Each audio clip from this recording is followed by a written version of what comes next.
I would never believe that a word until a few years ago meant absolutely nothing would become so important in my life. For those who don't know, coulrophobia means unjustified fear of clowns. But I assure you, in my case, it is not unjustified at all. My fear of clowns started in an airport. I was going to visit my parents. They didn't live far away enough to justify a plane. I could have gone by bus, but I prioritized my comfort and arrived early.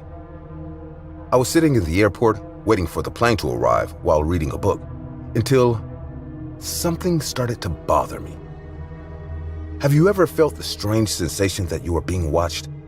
You can't determine from where or from whom, but you know that something or someone is staring at you? Well, that's what I felt at that moment, but with a slight difference. I knew who was staring at me. I looked up and surveyed my surroundings. I saw it. In the chair across from me was a clown, staring at me. When I saw him, I almost gasped in surprise. Why was a clown staring at me like that? The man had no suitcase, was unaccompanied, just a clown with very scary makeup staring at me. I decided to ignore him and keep reading. Maybe he just wanted to make me feel uncomfortable. After a few seconds, I looked up again out of curiosity. Not only was he staring at me, but he was in a chair closer to mine. At that moment, I understood what was going on. The clown was slowly approaching me while I wasn't looking at him. I didn't know what kind of game he was playing, but he didn't want to play. Impatient, I got up and went to tell a security person. Trying to solve the problem as quickly as possible, I told a surprised and unsuspecting policeman everything that happened. But when he went to look for him, the clown was gone. The man told me that he would surely show up. A person like that is not very hard to lose. Anyway, I didn't want to be exposed, so after going to the restroom, I would look for somewhere to sit near security. Once I got to the restroom, I locked myself in a cubicle. People started to leave the restroom, but no new people were coming in, and that made me a little uncomfortable. Suddenly, the door of the next cubicle opened, and, looking under my cubicle, I noticed 2 clown feet coming out. Upon making this discovery, I locked the door with one of my suitcases and stood quietly, praying that this man dressed as a clown would simply leave, but he did not. Instead, he came towards my door and tried to open it. Seeing that he couldn't, he kicked it as hard as he could. I didn't know what to do. I was locked in a bathroom with a psycho clown who wanted to do who knows what to me. Suddenly, the clown stopped, and when I quickly looked at his feet to see if he was leaving, I saw nothing. Was he gone? No, he couldn't leave the bathroom that fast. While I was thinking, I felt some air coming towards me. I didn't understand where it was coming from. It was hot air. It was like if someone was breathing on me. If someone was breathing on me? In the terrifying second that I realized what that meant, I looked at my side. The clown was standing on the toilet next to me, looking at me from the other cubicle. I made every effort to quickly pull up my pants and open the door to escape. Meanwhile, the clown was honking a terrifying horn next to me, as if amused by my desperation. I managed to open the door, and if only for a few meters, the clown ran after me, still sounding that terrifying horn at my back. I opened the door, and with the clown a few inches behind me, escaped. I ran to the security policeman and again told him everything. We went to the bathroom, and as I imagined, there was nothing. Sir, there was no clown chasing you. Are you trying to pull a prank on me or something? No, I swear there was a clown behind me. It was in the bathroom. He had huge clown feet and was honking his horn right next to me. He chased me over here laughing. He was a silent clown or something. You have to believe me. Sir, I'm going to have to ask you to calm down. This is an airport. Even if there was someone dressed as a clown with a horn, someone would have seen or heard it. Are you all right? Do you want me to call someone or escort you to medical personnel? No, it's okay. It must be the fatigue. I have to catch my flight. Sir, are you sure? Yes, thank you very much. Maybe I should just get some sleep. Surely it must have been some teenager trying to play a joke on me. Please be attentive. Okay, we will. Have a nice flight. I knew he wasn't going to believe me, and if I kept trying to convince him, I'd be stuck at the airport, waiting for the doctors without being able to leave. And the clown was still hanging around. It was much better to tell him what he wanted to hear and take my flight in peace. I never saw the clown who harassed me that day. To be honest, a part of me is afraid I've gone crazy. I don't know if what I saw was real. The only thing I know is that since that day, I can no longer see clowns because every time I see one, the memories of that day take over my head and I panic.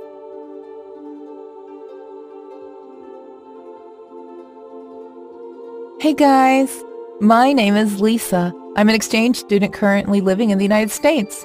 I may not have been here long, but I've already made several friends. People are very friendly here. Not that in Mexico, the country I come from, they are not.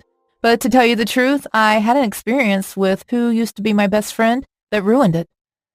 Actually, coming to the United States was not my dream, but that of Irina, my childhood friend. She wanted to come here at all costs, and I knew how hard it was for her to raise money to travel. Her mother had died when she was young, and she was the sole breadwinner. Her father, a man who was genuinely evil, did nothing while Irina kept postponing her life to take care of him, no matter how violent he was with her. Irina often told me how much she wanted to leave, how much she wanted to have a life of her own outside of the country.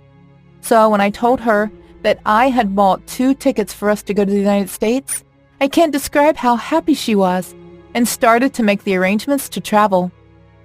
The day of travel had finally arrived. We were both going to meet at the airport, but she was running a little late. We still had time to fly, so there was no problem. I waited and waited until finally she arrived, and when she did, my smile disappeared. She was with her father. From the moment we exchanged glances, I could see the eyes of his hatred and disgust with which he looked at me. Regardless of the violent problems that man had with Irina, she always forgave him. But bringing him here was perhaps too much. Although I didn't want to intervene, Irina told me that her father wanted to accompany her. But once they were here, he convinced her to eat something before leaving, to which she agreed. I can't tell you how uncomfortable this meal was. Irina kept talking to her father about how much we were going to do in America, but he ignored her. He only had eyes for me. His eyes were frozen on mine. I tried to look away, but whenever I moved my eyes in his direction, out of curiosity, he kept staring at me. Normally, I'm a person who doesn't shut up, but this time, I didn't say a word. I just remained silent. Suddenly, the man interrupted his daughter and shouted at me angrily. She glared at me. Are you going to leave me because of this woman? Dad? No, I can't allow it. This spoiled brat can't take you anywhere. You'll end up like her. Is that your future? Looking down on me, laughing while taking a daughter away from her family? Sir, I didn't give you a bad look. I didn't even... You liar! Furious, the man grabbed my food and threw it against my clothes, shouting that I looked at him wrong. Obviously, this was a lie. I was even afraid to look at him. The man told me again that I was a liar and threw himself at me, grabbing my clothes and shaking me back and forth. Startled, I gave him a shove and backed away nervously. Irina did absolutely nothing, just stood to the side, perplexed. The man chased me through the food court at the airport, knocking over the tables in his path. Some people got scared and left. Others tried to stop him, but he just charged towards me, running like a bull and brutally ramming anyone that got in his way. I was never a very athletic person, but at that moment, I ran. I ran like I could never run in my whole life, crying desperately and screaming for someone to save me. But at that moment, I couldn't run anymore. My speed slowed down, and the man lunged at me, pulling me down and putting both his hands on my neck, squeezing. I tried to grab something I had in my pocket to defend myself, but if I stopped squeezing this man's hands, he would surely break my neck. I thought my life was about to end. I thought that before I ran out of air, this man was going to break my neck. But no, nothing like that happened. At that moment, I stopped feeling strength in my aching neck and saw how behind me, some men in security clothes grabbed Irina's violent father. The man screamed like a wild animal, but they quickly turned into screams of frustration, not anger. In a last attempt to take my life, Irina's father used all his strength to free himself from the security guards and lunged at me once again. I could see in his eyes that the man intended to kill me as fast as he could. Once I had him by my side, I was ready. I was always prepared in case someone wants to hurt me. I pulled my pepper spray out of my pocket and sprayed it in his face. This didn't stop him, but it certainly disoriented him. Irina's father lunged around like a rabid animal, looking to attack someone, anyone, praying it was me. The security guards and others rushed at him again, and this time they stopped him completely. The man had no more strength to fight. After that day, they postponed my flight, and I took advantage of that situation to file a complaint. Irina never joined my flight. She just told me that because of me, her father would be in trouble with the police.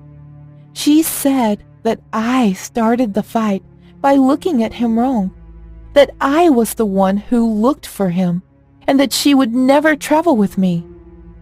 That was the last time I saw or spoke to her, as she never responded to my messages.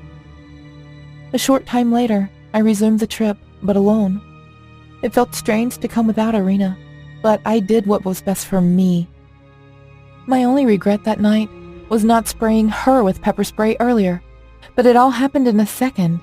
The important thing is that she was alive. I only hope that one day she will be able to open her eyes and escape from that monster she lives with, because she has been living the nightmare that lasted a few minutes for me since she was born.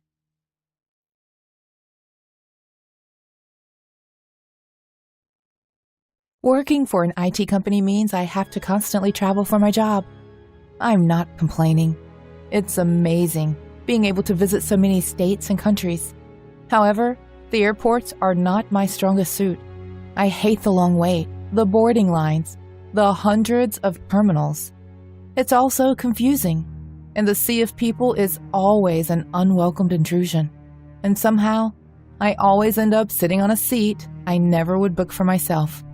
However, this time was the worst airport travel experience I have ever had. It started a week ago when Jenna, my boss, called me to her office and told me that I had to urgently get to Dubai. We have an office in London where I work and one in Dubai, India, New York, and Tokyo. A day later, on a Wednesday morning, I find myself taking a cab to the airport. I quickly get my boarding pass, sort out my luggage, and go to my terminal to wait for my boarding call. A few minutes later, an elderly woman came up and sat right next to me. She must have been in her late 50s or early 60s. Me, being an introvert, avoid small talk with people now, let alone strangers. But I had the feeling this elderly woman was someone who loves to befriend strangers and chat with them whenever she can. I was going to be her next target.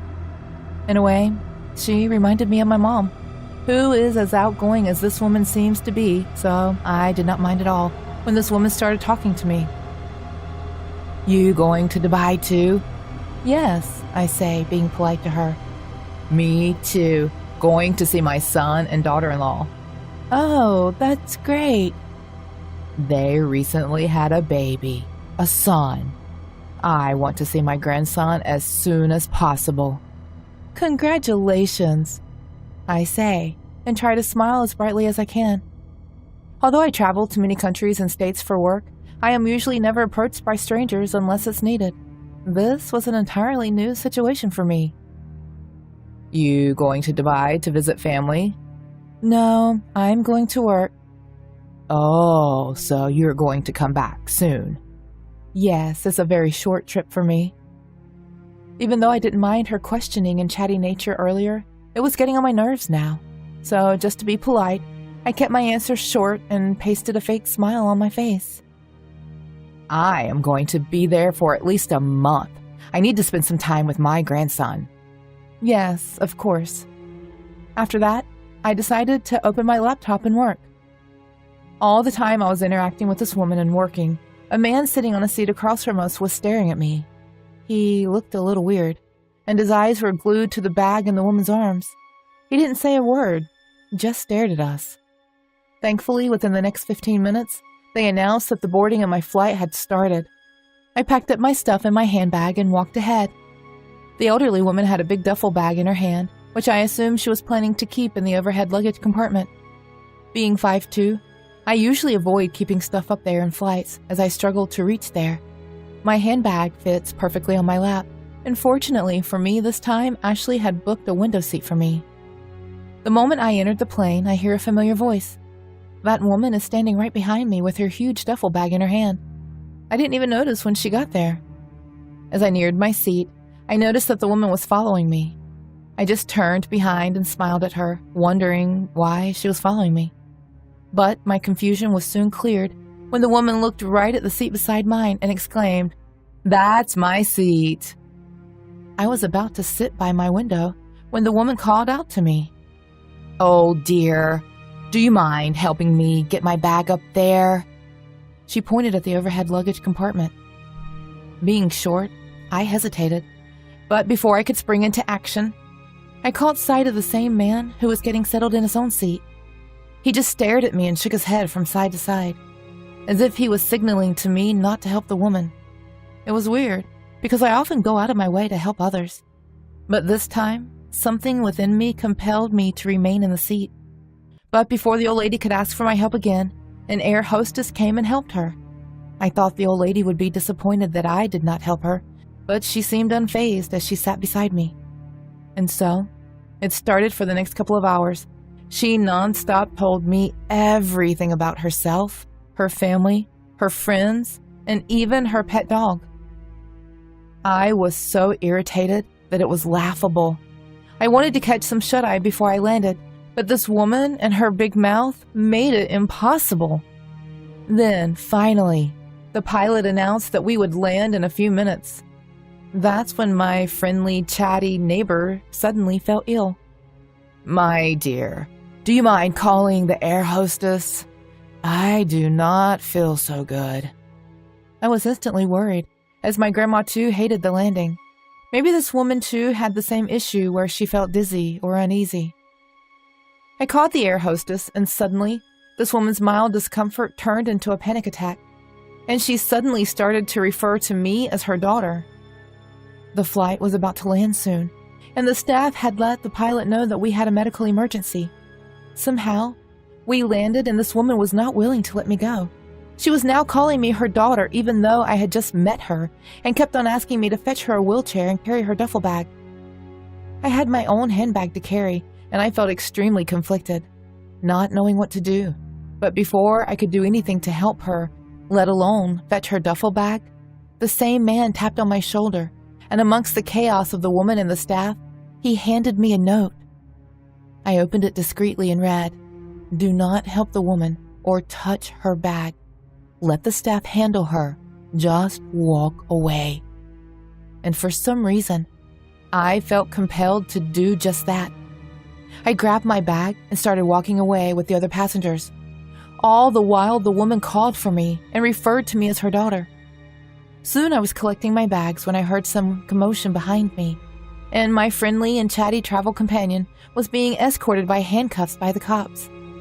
The moment she spotted me, she yelled, "Mindy, my daughter! How could you abandon me like this?"